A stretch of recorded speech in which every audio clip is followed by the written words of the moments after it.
पालिका कार्यतर्फात आम्ही आमच्या वॉर्डमध्ये जे काही रस्त्याची कामं असतील, फुटपाथची कामं असतील, ह्याच्यावर थोडं फोकस करत आहोत.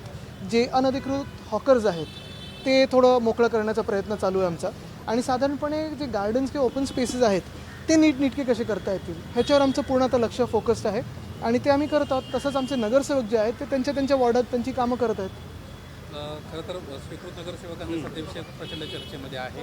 आपल्याला 3 ते 4 स्वीकृत मिळणार होते अशामध्ये मनसेनं मागणी केली होती, मात्र ते मिळत नाही असं दिसतं. संदीप देशपांडेचं स्टेटस खूप चर्चेमध्ये आहे की कोत्या मनाचं अशा पद्धतीने. नाही, मी तेही बघितलं नाही आणि मला ही चर्चा काय चालली मला त्याच्यावर काही माहिती नाही. परंतु जर मनसेकडून असा प्रस्ताव आला तर अशा पद्धतीने आपण स्वीकृत नाही, जर तर बोलून उपयोगच नाही आहे. महत्त्वाची गोष्ट हीच आहे, आपण पाहत असाल की आम्ही आत्ता मुंबईचे सगळे जे नगरसेवक आहेत आमचे पासच ते आणि जे कोणी स्वीकृत असतील किंवा ज्या समित्या बनतील ते देखील मुंबईसाठी सगळे एकत्र लढत आहोत. मुंबईच्या विरोधात जी भाजप मुंबई खाण्याचा प्रयत्न करते, मुंबई विकण्याचा प्रयत्न करते, त्याच्या विरोधात लढत आहोत. तुमच्या पक्षामध्ये राज्यसभेच्या सीटसाठी 2 मतप्रवाह पाहायला मिळतात. काल तुम्ही एक वक्तव्य केलं, आज राऊत देखील असे म्हणाले की पवार ज्येष्ठ आहेत, त्यांचा देखील विचार करू. काय म्हणजे नाही, बघा, कुठचंही मतप्रवाह असे 2 वेगळे नाही आहेत. आमच्या पक्षाचं एक स्पष्ट मत आहे की ही जागा ही शिवसेनेची आहे. जर तुम्ही आमच्या पक्षात आमच्या सगळ्या अर्थात नेते किंवा इव्हन आमदार जे ह्या सभेसाठी मतदान करतात त्यांना विचारलं, राज्यसभेसाठी मतदान करतात, तर सगळ्याच आमदारांचं मत आहे की ही शिवसेनेची जागा आहे आणि ती शिवसेनेकडे आली पाहिजे. दुसरं म्हणजे अर्थात, आणि मी व्यक्ती म्हणून म्हणत नाही आहे किंवा कुठच्या व्यक्तीबद्दल म्हणत नाही, त्यांच्याबद्दल आदर आहेच, पण आम्ही पक्ष म्हणून म्हणत आहोत. जर 2 पक्षांचा विचार केला तर आत्ता सध्या महाराष्ट्रात काय परिस्थिती आहे, कुठच्या युत्या आहेत, कुठच्या आघाड्या आहेत, ह्याच्यावर देखील थोडं लक्ष देणं गरजेचं आहे. कारण एका बाजूला विलिनीकरणाचा विषय सुरू आहे, दुसऱ्या बाजूला जर आपण पाहिलं तर आत्ताच ज्या महानगरपालिकेच्या निवडणुका होऊन गेल्या त्याच्यात देखील दोन्ही राष्ट्रवादी एकत्र लढल्या. मुंबईत पण आपण जर पाहिलं तर राष्ट्रवादी एक जी होती ती आमच्यासोबत लढली, नंतर एकनाथ शिंदेंना त्यांनी पाठिंबा दिलेला आहे. आणि अशा सगळ्या परिस्थितीमध्ये आपल्याला आठवत असेल 2020 साली देखील अशीच एक विनंती आली होती आणि आमची एक सीट ज्या प्रियंकाजी आहेत त्या राज्यसभेत गेल्या, पण दुसरी सीट जी होती ती राष्ट्रवादीला दिली होती. पण दुसऱ्या राऊंडला आपण पाहिलं असेल 2022ला संजय राऊतजी जिंकून आले, पण आमचे दुसरे जे होते संजय पवारजी ते त्या दिवशी पराभूत झाले. आणि म्हणून हे सगळं राजकारण बघत असताना, जी काही मतांची समीकरणं ती बघत असताना, संख्याबळ बघत असताना आमचा दावा हा ठाम आहे. आणि दुसरं म्हणजे ही जी काही चर्चा होईल ती अर्थात मातोश्रीवर होणं गरजेचं आहे. दुसरं म्हणजे काँग्रेसशी देखील चर्चा करणं गरजेचं आहे, कारण काँग्रेस देखील मित्रपक्ष आहे. अजूनही जी आमची काँग्रेससोबत काही चर्चा झाली त्याच्यात हा विषय जो आहे कोणाला सीट गेली पाहिजे याच्यात कुठेही आलेला नाही आहे. आणि म्हणून पक्षाचं जे मत आहे ते एवढंच आहे की ही जागा राज्यसभेची ही शिवसेनेचीच आहे.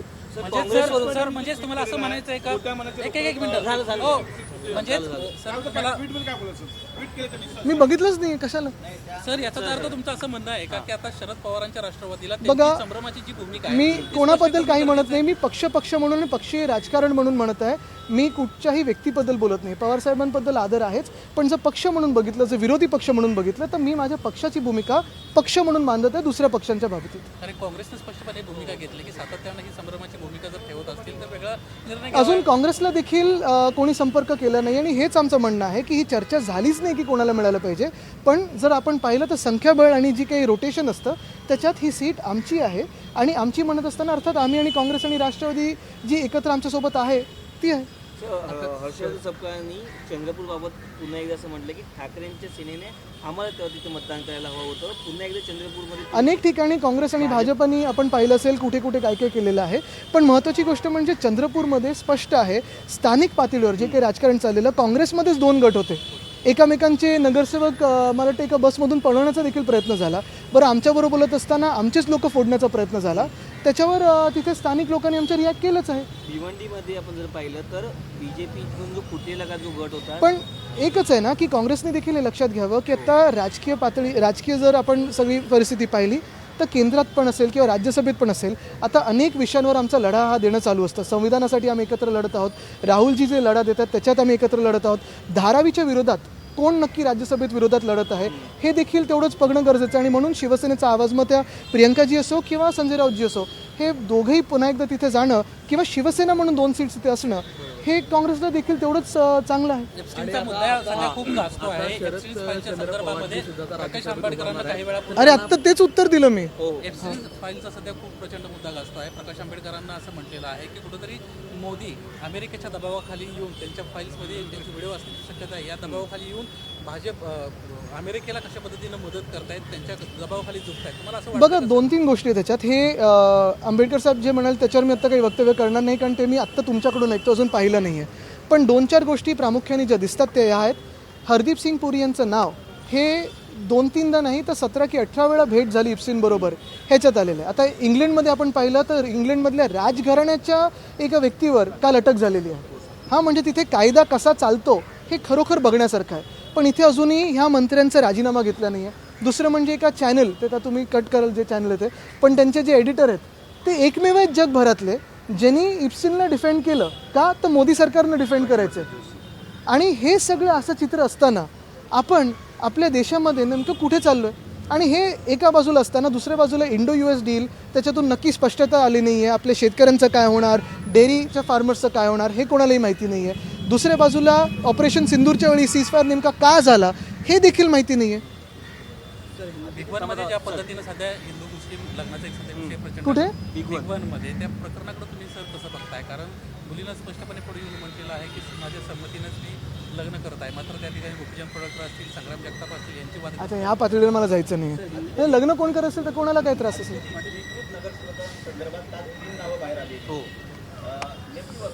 साईनाथ दुर्गे आता नावं ती अनेक माझ्याकडे वेगळी वेगळी आलेली आहेत, पण आपल्याला जेव्हा नावं येतील तेव्हा कळतील अधिकृतरित्या. पण काय की मनसेची हिंदी मनसेची मागणी असेल तर काय काय भूमिका AI सबमिट हुआ है। AI सबमिट के दौरान कांग्रेस के कुछ लोग सर प्रोटेस्ट करने गए, उन्होंने कपड़े निकाल के प्रोटेस्ट किया है। किस तरीके से इस आंदोलन को देखते हैं? देखिए AI समिट पहले दिन से ही बहुचर्चित है. पहले दिन में अगर आप देखें तो जो सिक्योरिटी लगाई गई लास्ट मिनट को एक रील बनाने के लिए 6 घंटों के लिए, पूरे दुनिया में हमारी बदनामी हुई, देश की बदनामी हुई. क्योंकि जब कोई भी VIP मूवमेंट होती है या प्राइम मिनिस्टर मूवमेंट होती है तब बहुत सारे लोगों के लैपटॉप कुछ चुराए गए, कुछ गैजेट चुराए गए. फिर बहुत सारे फाउंडर्स जो है या एंटरप्रेन्योर्स है, इनोवेटर्स है, उन्हीं को उन्हीं के समिट से बाहर रखा गया. तो दुनिया भर में बदनामी तो हुई. फिर जो क्या वो गलगोटिया यूनिवर्सिटी, दुनिया भर में बदनामी तो की गई. और ऐसे ही पूरा ये जो AI समिट है, अगर आप देखें तो अगला AI समिट अभी जिनीवा में होने जा रहा है. आज तक जो भी AI समिट हुए कहीं भी राजनेताओं के चेहरे नहीं लगे, प्रधानमंत्रियों के चेहरे नहीं लगे, सिवाय एक जगह अपना देश. तो हर जगह क्यों राजनीति होनी चाहिए? ये दोनों जो प्रमुख पार्टी है इन्होंने थोड़ी इस पे मंथन किया जाए. कांग्रेस को इस तरीके से आंदोलन करना चाहिए था। जैसे देखिए ऐसे वो कॉमनवेल्थ गेम्स में भाजपा ने आंदोलन किया था. अन्ना के आंदोलन के माध्यम से हमें भी बहलाया गया था और दुनिया भर में बदनामी की गई थी कि भारत एक भ्रष्ट देश है, तब भाजपा ने ऐसे किया था. तो ऐसे कोई भी पार्टी ना करे. लेकिन वही मैं कहना चाहता हूँ कि गलगोटिया हो या प्रधानमंत्री जी के जो और जो रेल मंत्री है उनके साथ जो सिक्योरिटी हो, वो जो पूरा बंदोबस्त लगाया गया था, कल भी मेलो मेल चल रहे लोग, तो ये भी उचित नहीं है. ये प्रोफेशनल समिट है, इसे प्रोफेशनली ही कंडक्ट किया जाए, पॉलिटिकली कंडक्ट नहीं किया जाए. फाइल्स टू जो पिक्चर है उस पर सांप्रदायिकता दिखाई दी है। ये ऐसे बकवास पे आप ज़्यादा ध्यान न दीजिए. ये चुनाव आ रहे तो हो रहा है. हरप्रीत सिंह पुरी का जो ईस्टर्न फाइल में नाम आया है उसको लेकर क्या कहेंगे? नहीं, बात बहुत ही गंभीर है. दुनिया भर में जहाँ जहाँ जिसका नाम इप्सिन फाइल्स में आया है वो एक तो इस्तीफ़ा दे रहे हैं, नहीं तो निकाला जा रहा है. शायद हमारा ही एक देश में एक ऐसे सरकार है जहाँ एक TV चैनल मोदी सरकार को डिफेंड करने के लिए इप्सिन को डिफेंड कर रहे हैं, और दूसरा हमारे देश में ही हमारी एक जो केंद्र सरकार है, शायद ऐसी है दुनिया भर में, जो एक मंत्री जिसका नाम 17-18 बार आया है मुलाकात इप्सिन से करने वक्त, उनका भी इस्तीफ़ा नहीं लिया, ना उनको सैक किया है. तो दुर्भाग्यपूर्ण बात है, क्योंकि इप्सिन जैसी गंदी हरकतें मुझे नहीं लगता दूसरा कोई भी सोच सकता है. राहुल गांधी जी कल मुंबई में आ रहे हैं, जो RSS वाला केस था उसको लेकर, तो आप उनको पूछें, उनके सवाल है जो.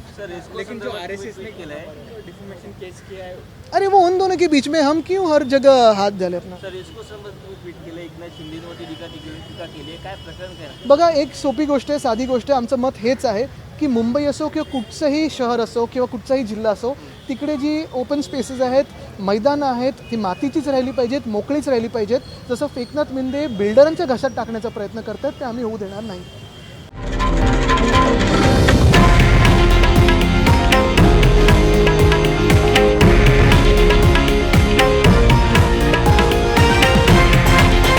हे आहे देशातील नंबर 1 न्यूज नेटवर्क आणि आपण पाहत आहात TV9 मराठी, एकमेव.